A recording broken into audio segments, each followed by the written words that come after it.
On June 25, 1950, the Korean War began when 75,000 soldiers from the North Korean Army invaded South Korea. This invasion was the first military action of the Cold War. By July, American troops had entered the war on South Korea's behalf. The American officials worked anxiously to create an armistice with the North Koreans because they feared that it would become a larger war with Russia and China, or even World War III.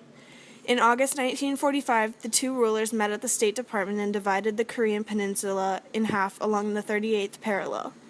The Russians occupied the area north of the line. Their leader was a communist guerrilla leader, Kim Il-sung. He had trained in Moscow and resisted Japanese rule. Due to his credentials, he was backed up and favored by the Soviets. In the South, a separate election in 1948 brought the Rhee Sing-man as the leader. He was a U.S.-educated, an independence advocate, anti-communist, and the first president of the Republic of Korea. Due to his ideals and his education, he was backed by the United States. Both Rhee and Kim wanted to unify the peninsula under their own governments. Tensions between the two sides began to grow, as well as the tensions between their respective superpower allies. By the end of the decade, two new states had formed on the peninsula, and neither dictator was content to remain on his side of the 38th parallel. At first, the war was a defensive war for South Korea to get the communists out of South Korea. It went badly for the Allies, but soon the tides began to turn for South Korea, and it became an offensive one. The Chinese began to worry about protecting themselves, and they sent troops to North Korea.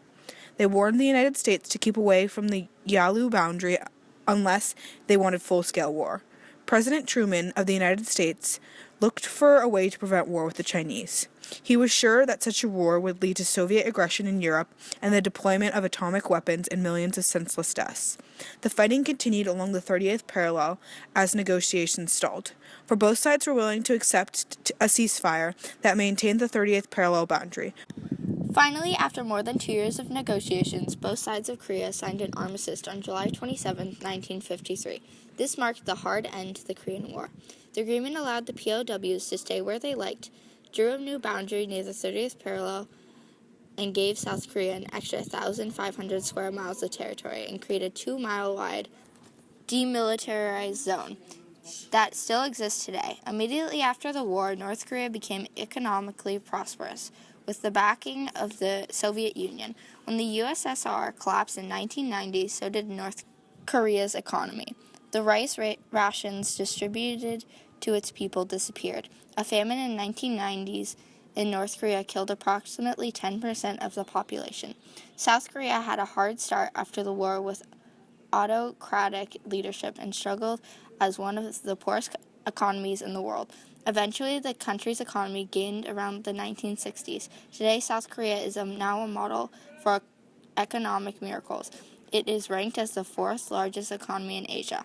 The Korean War was relatively short but exceptionally bloody. The Korean War was the very first war of the Cold War era. By the end of the war, Vietnam had brought the U.S. on the verge of nuclear war with China and presented a shocking military challenge to the U.S. The war brought major ideological forces into play. The major conflict of a civil war between two drastically different and very opposed ideas of a unified Korea. The Civil War left more than 2 million Koreans dead and in their homeland in ruins, and left nearly 5 million people in total dead. The legacy of hatred and mistrust is still very prevalent between the divided Korean peninsula today.